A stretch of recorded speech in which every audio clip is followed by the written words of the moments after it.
Walaupun hampir seluruh sejarawan sepakat dengan peristiwa terjalinnya hubungan bilateral Pajajaran dengan Portugis dalam bentuk dokumen perjanjian yang ditandatangani oleh kedua belah pihak.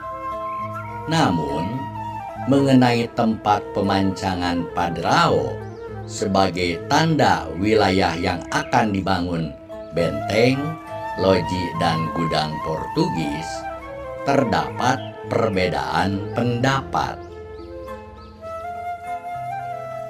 Menurut buku karya Jayadiningrat tahun 1983, halaman 79 sampai dengan 81, bahwa saat armada kapal Francisco de Sá tiba di Sunda Kalapa, kedudukan kerajaan Demak sudah sangat kuat, sehingga mampu untuk menggagalkan rencana Portugis membangun benteng di Sunda Kalapa.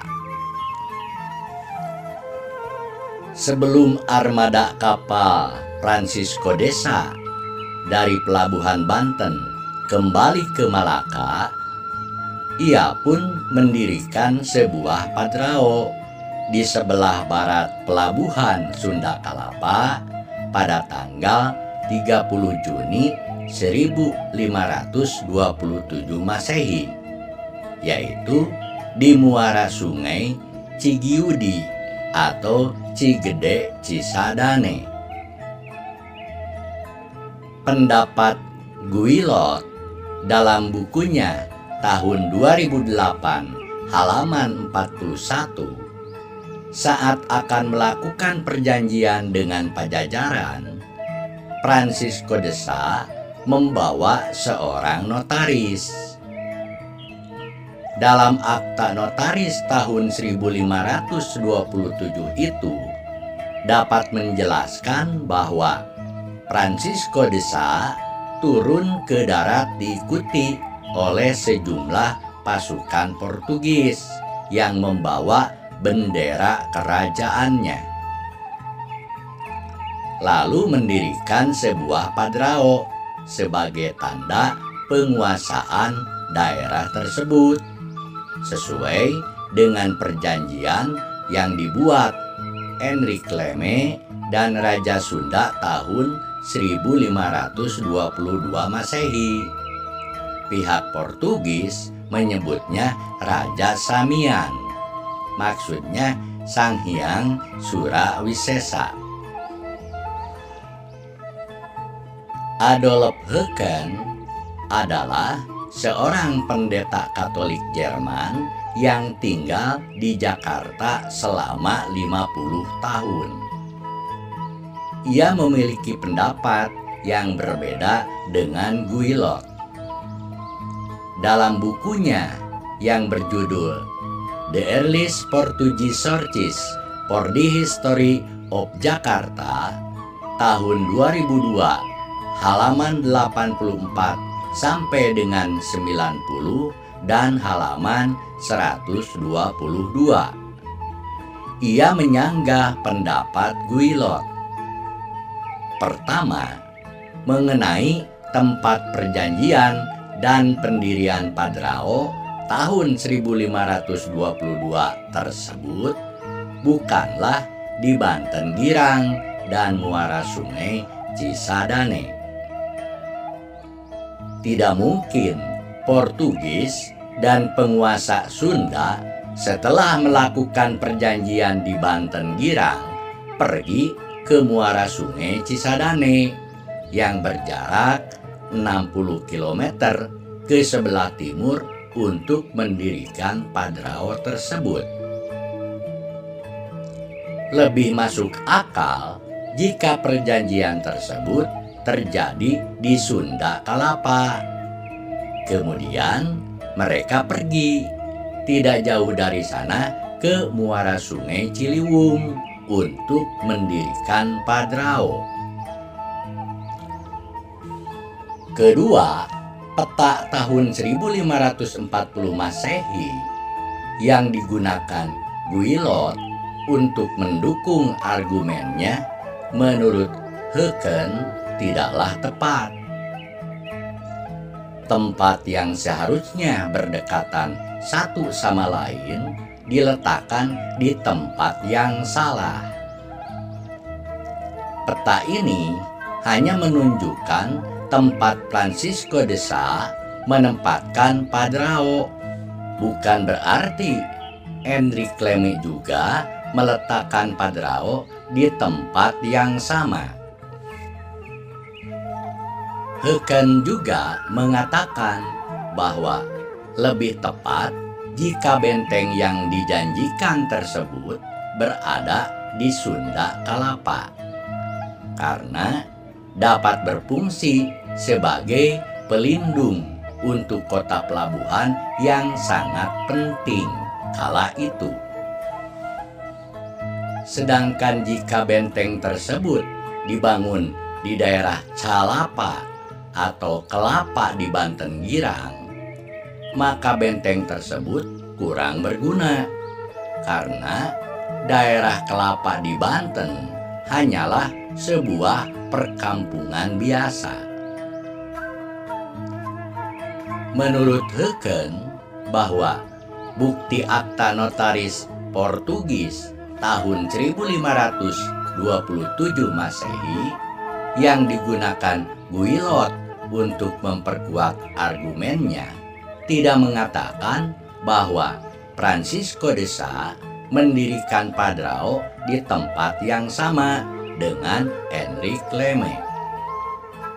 Heuken juga mempertanyakan pendapat Guilot yang mengatakan bahwa ada yang memindahkan padrao yang didirikan Lemme dari muara Sungai Cisadane ke muara Sungai Ciliwung. Bagaimana mungkin ada yang secara sengaja memindahkan benda seberat itu? Dan jika memang padrao tersebut dipindahkan, apa alasannya? Tidak mungkin benda seperti itu dipindahkan tanpa alasan yang jelas.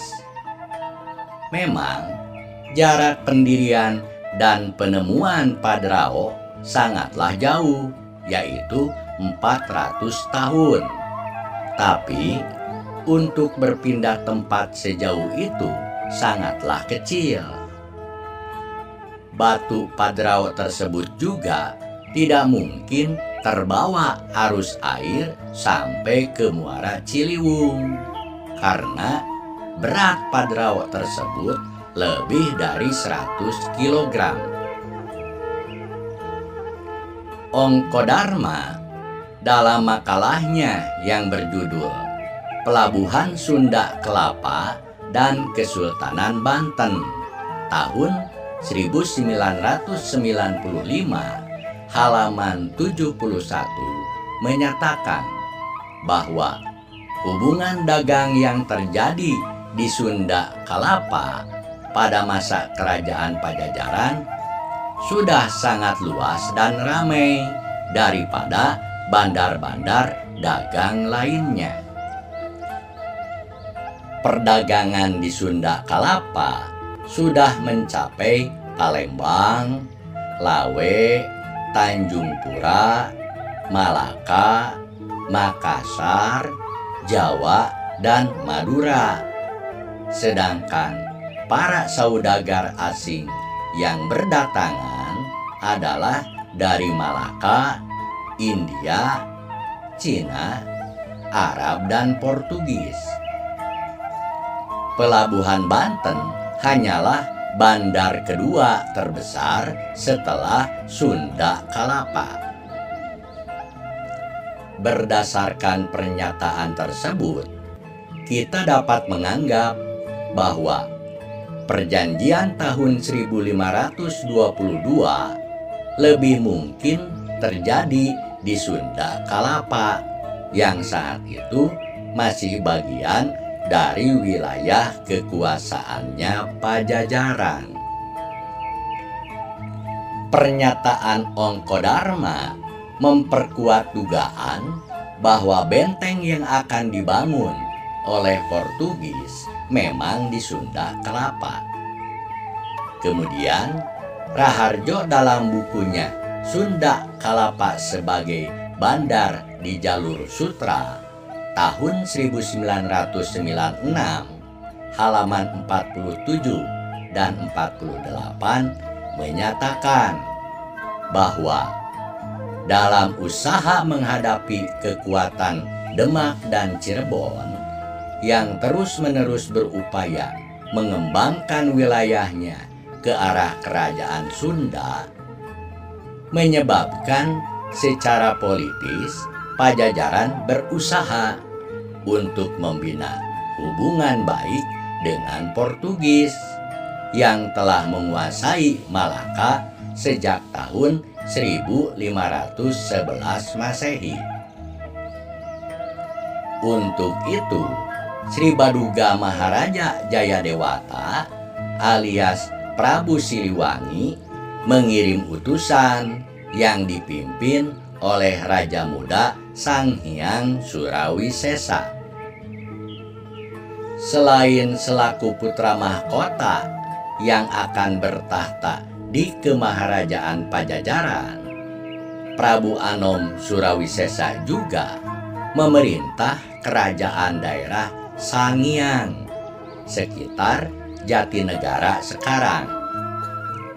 Sama halnya dulu Rakean Santang Raja Sangara pun memerintah di Keadipatian Pakuan Bogor selaku Adipati Dalem kedua sehingga bergelar Prabu Kian Santang. Pernyataan ini mempertegas bahwa kerajaan Pajajaranlah yang mengadakan perjanjian dengan Portugis, bukan Kesultanan Banten. Pernyataan yang mengatakan bahwa Sanghyang Surawisesa adalah seorang penguasa di daerah Sangiang juga mempertegas bahwa perjanjian tersebut diadakan di Sunda Kelapa.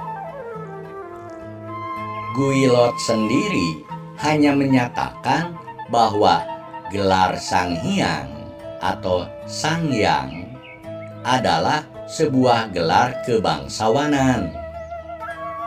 Secara kebetulan, Sanghyang Surawisesa juga memerintah di wilayah Sangiang daerah sekitar Jatinegara sekarang.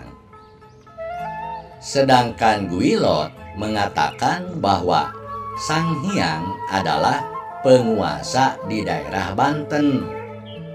Hal ini yang membuat Guilot menyatakan bahwa perjanjian dengan Portugis itu diadakan di Banten. Banyak sumber yang menyatakan jika perjanjian Pajajaran Portugis dilaksanakan di sebuah tempat bernama Calapa. Jika Sanghyang memerintah di daerah sekitar Jatinegara sekarang, maka daerah Calapa bisa dipastikan pelabuhan Sunda Kelapa. Hal ini sangat mungkin mengingat pelabuhan Sunda Kelapa merupakan sebuah pelabuhan besar dan letaknya juga cukup dekat dengan Pakuan sebagai pusat kemaharajaan Pajajaran.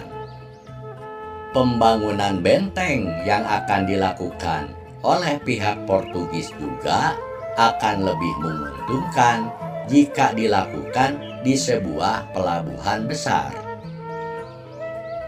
Namun, jika Sang Hyang yang dimaksud merupakan penguasa di daerah Banten, berarti daerah Calapa yang dimaksud bukanlah pelabuhan, tapi hanya perkampungan kecil di Banten.